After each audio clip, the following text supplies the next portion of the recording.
The storm had been brewing since morning, but Clara knew its fury by the way the trees bent, as if bowing to something greater than themselves. At 74, she had weathered storms of every kind, blizzards, floods, even the long winters of grief.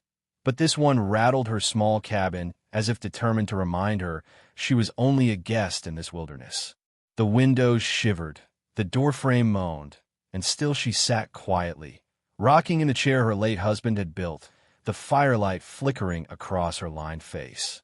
Her life had narrowed over the years into simple, familiar rituals. Each evening she would stack the wood, feed the fire, and pour her tea. She spoke rarely, except to the clock that sighed instead of ticked, or to the photographs on the mantel, their frames warped from years of heat and cold. Neighbors passed by sometimes in the summer, offering to bring her groceries or help with the repairs, but Clara had always refused gently. Solitude, she believed, was not an enemy. It was a promise she had made to herself. But solitude had its cost. Nights like this brought the memories back sharp as icicles. Her husband's boots dripping by the door, laughter echoing through these walls, the weight of another body beside her under the covers when the wind roared outside. She had grown used to silence, yes, but not immune to the ache of what was missing. The forest, though, never judged her. It whispered and howled, sang with birds, wept with snow. She trusted it the way others trusted neighbors or priests. Tonight, though even the forest seemed uneasy, the storm didn't howl. It prowled, low and restless, pressing itself against the cabin as if trying to find a way inside. When the sound first came, Clara thought it was nothing more than the kettle settling on the stove. A soft, broken cry, muffled by wind.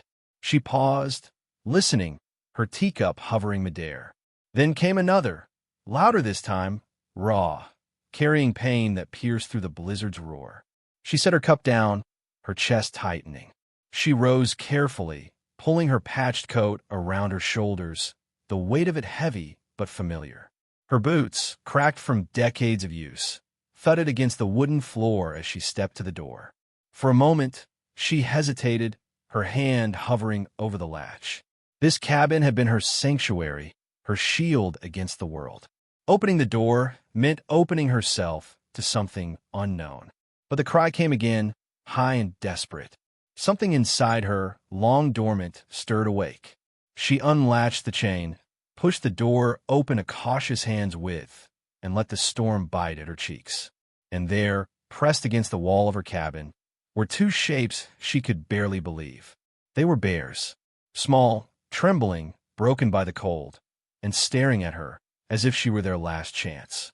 Clara's breath caught in her chest, misting the air between her and the trembling shapes. For a heartbeat, she wished she could convince herself they were shadows, tricks of the storm, but their eyes, wide and glassy, fixed on her with a clarity that shadows never carried.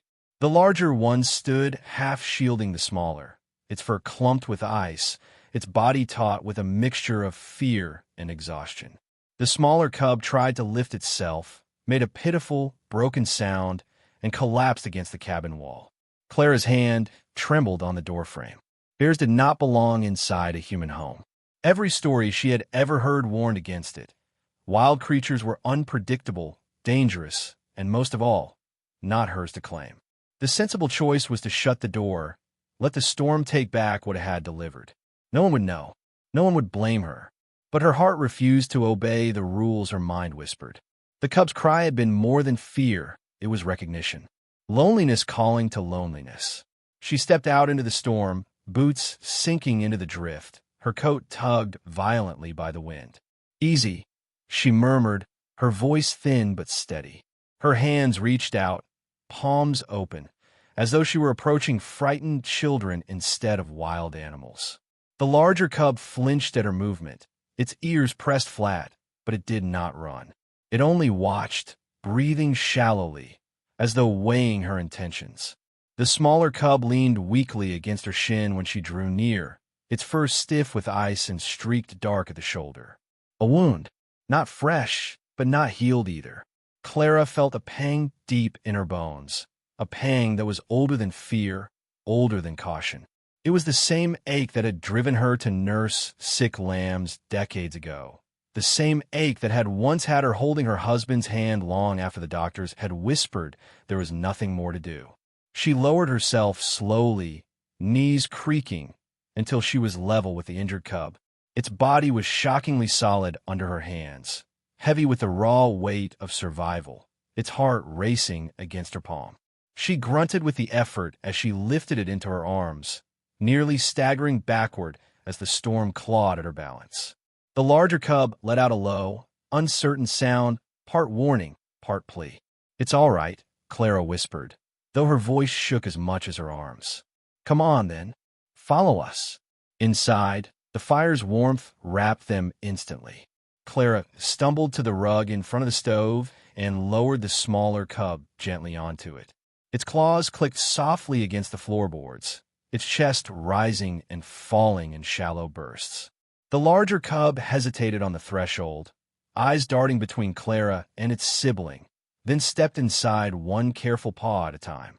Closing the door against the storm, Clara leaned her forehead against the wood, her heart racing. She hadn't shared this space with another living soul in months, maybe years. Now there were two frightened creatures breathing beside her fire. She fetched the thick blanket from the cedar chest, one her husband used to call the real winter blanket, and draped it over their trembling backs. Then she prepared a bowl of warm water mixed with honey and softened bread, setting it gently before them. Hunger overcame hesitation.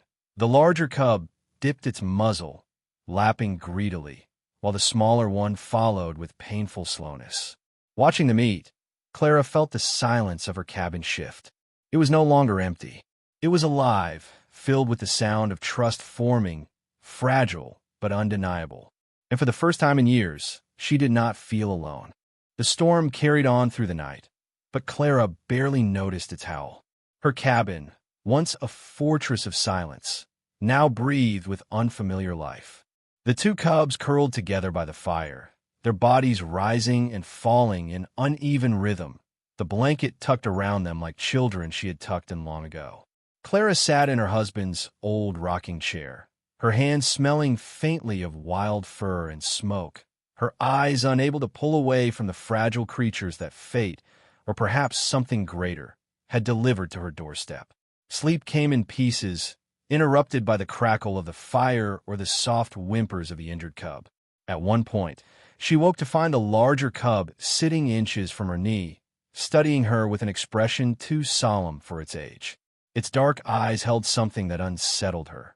Intelligence, yes, but also understanding, as if it knew she had made a choice that bound them together.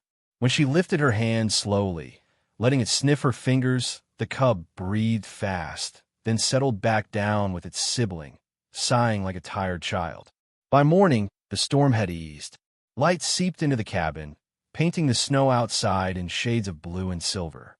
Clara stood at the window, watching the stillness, when the smaller cub limped to her side. Almost without thinking, she rested her palm on its back. The warmth beneath her touch was startling after so many years of cold. But peace was fragile, and it shattered when the phone rang. The old landline on the wall jangled to life, its shrill voice breaking the quiet so violently that both cubs startled. The larger one bounded toward the sound, then froze mid-step, ears pricked, body stiff. Clara's heart thumped as she lifted the receiver. "Hello." Static. Then a man's voice, firm but polite. "Ma'am, do you live off County Road 17, near Toller Creek?" Clara hesitated, glancing at the cubs who were staring at her, as if they could hear every word. "I do." "Who is this?" "This is County Search and Rescue," the man replied. "We're making welfare calls after the storm.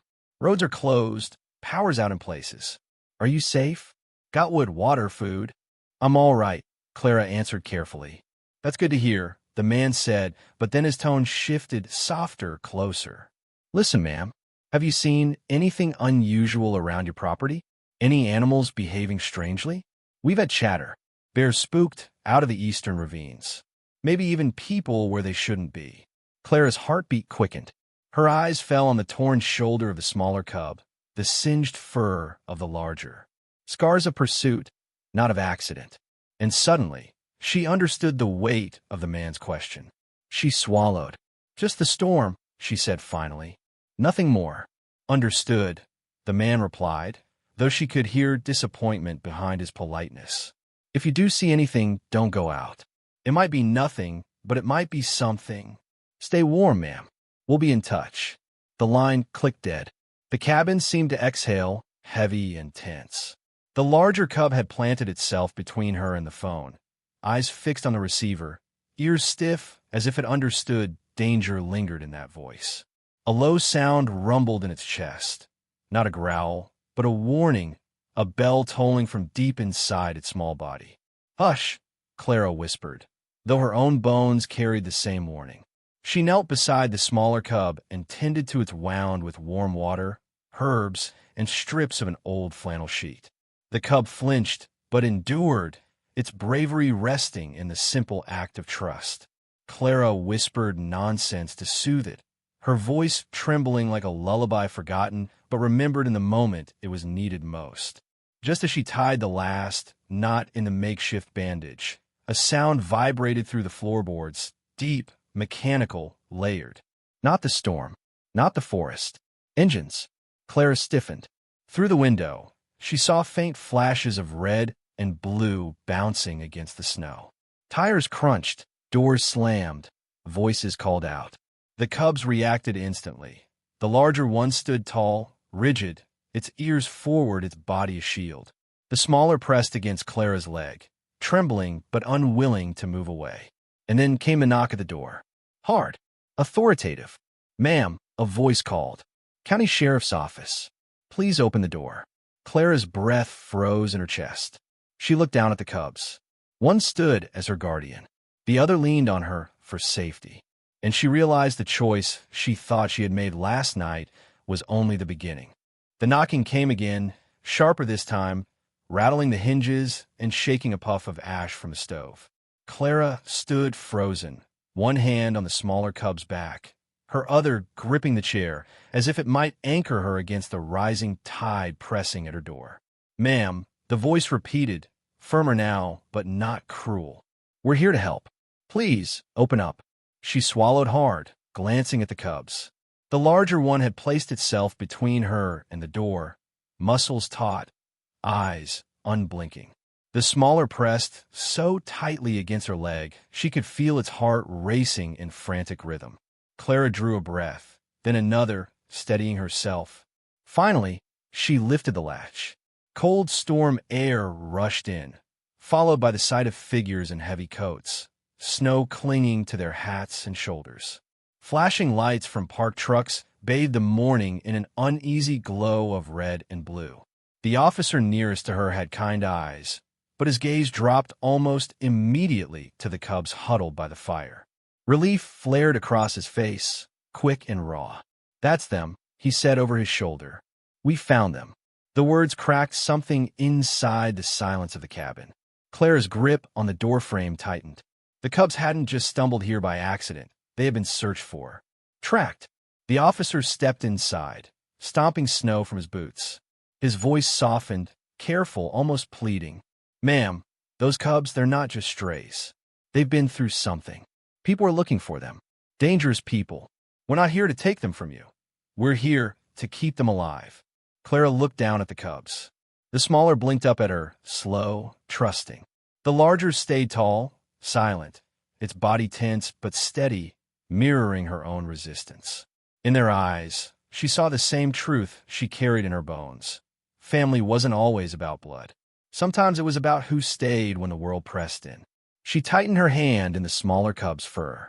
"I won't hand them over like baggage," she said, her voice rough but resolute. "If they leave, it will be because I know they're safe, not because I was frightened into it." Before the officer could reply, the forest answered.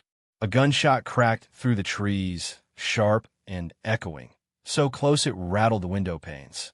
The cubs recoiled, the smaller whining, the larger loosing a guttural roar that seemed too fierce for its size. Officers on the porch dropped low, rifles raised. The radios on their belts hissed with clipped orders. "Down," someone barked. But Clara didn't duck. She stood tall, her back against the cabin wall, her hand never leaving the cubs. Fear shook her bones, but beneath it ran something stronger, defiance. She had lived through storms, through grief, through decades of silence. She would not bend now, not while two lives pressed against her for safety. Shadows moved through the trees, flashlights slicing the snow. Heavy boots crunched closer. The attackers were disciplined, purposeful, rifles slung at their sides. Whoever they were, they had done this before. Another gunshot split the air. Officers fired back, shouts erupting. The cabin walls shook under the echo of violence. And then the side window shattered. Glass exploded inward, shards scattering across the floor. A dark figure lunged through, rifle raised. Clara's body moved before thought could catch her. She snatched the iron poker from beside the fireplace and swung with every ounce of fury she had left. Metal struck bone with a sickening crack. The man crumpled, his weapon clattering across the floorboards. For a heartbeat, silence. Even the cubs froze. Clara stood shaking, the iron rod heavy in her hands, her chest heaving. The officer nearest her stared wide-eyed, all flickering through his hardened expression. "Ma'am," he began, but his words were drowned out by chaos at the door. Another intruder shoved forward, only to be met by the sudden snarl of the larger cub. The animal launched itself, teeth bared, a blur of fury and instinct. The man stumbled back, boots slipping on the icy steps. His rifle skidded into the snow as he crashed down. Gunfire rattled outside. Shouts rose and fell. The battle had come to Clara's porch, her sanctuary turned battleground. She pressed her back against the wall, the cubs at her side, the iron poker steady in her grip. The smaller cub whimpered, nose buried in her coat. The larger stood rigid, growl rumbling low and constant, a promise written in sound. For years, Clara had thought she was invisible, forgotten, fading into the quiet of the forest. But in this moment, she was not forgotten. She was the line that stood unbroken. The firefight surged, gunpowder burning the air, snow exploding from the trees. Clara's arms ached, blood from a splinter cut staining her sleeve, but her resolve never faltered. She realized something profound as bullets cracked and voices screamed. She had thought she was saving the cubs from the cold, but the truth was far simpler and far greater. They were saving her from the silence that had threatened to swallow her whole. The storm of violence passed as suddenly as it had come. The gunfire dwindled, shouts faded into the trees, and the last of the attackers vanished into the forest shadows, leaving only silence and the faint hiss of radios. The officers lowered their rifles, breaths puffing in the icy air, their eyes scanning the cabin with something more than caution, something like reverence. Clara stood in the center of it all, the iron poker loose in her trembling grip, the cubs pressed against her sides. The larger one still stood tall, chest rising and falling with a guardian's defiance. The smaller leaned fully into her, its heartbeat fluttering against her leg like a fragile bird refusing to give in. "You saved them," the lead officer said quietly. His eyes held no command now, only awe. "And you saved us." Clara looked down at the cubs, her vision blurring with tears she hadn't allowed in years. She had thought she was offering them shelter, but in truth, they had given her something far greater, a reason to stand, to fight, to matter. Her cabin was no longer a tomb of memories. It was a place where life had returned, fierce and undeniable. The officers worked quickly, securing the fallen weapons, tending to their wounded, and preparing to escort the cubs to safety. When they tried to guide the animals toward the door, the cubs resisted, their cries sharp, their paws digging into the rug. Clara sank to her knees, stroking their coarse fur, whispering through her tears. "Be brave, little ones," she murmured, her voice breaking. "The world needs you now." The larger cub met her eyes, unblinking, its gaze ancient, steady. The smaller whimpered, licking her hand before finally stepping toward the open door. Together, side by side, they allowed themselves to be led into the snow. Clara stood at the threshold, the cold wind washing over her, watching as the cubs glanced back again and again, their dark eyes fixed on her until the forest swallowed them from sight. Only then did the officers close the door. The cabin fell quiet, but it was not the heavy, suffocating silence Clara had carried for years. It was a silence filled with meaning, echoes of warmth, of trust, of a fight she had not thought she still had in her. She lowered herself into her rocking chair, the iron poker sliding from her grasp, her hand pressed to her heart. And in that quiet, she understood, kindness is never small. It ripples outward, beyond storms, beyond fear, beyond loneliness. That night, she had taken in 2 freezing bears, and in return, they had given her back her place in the world.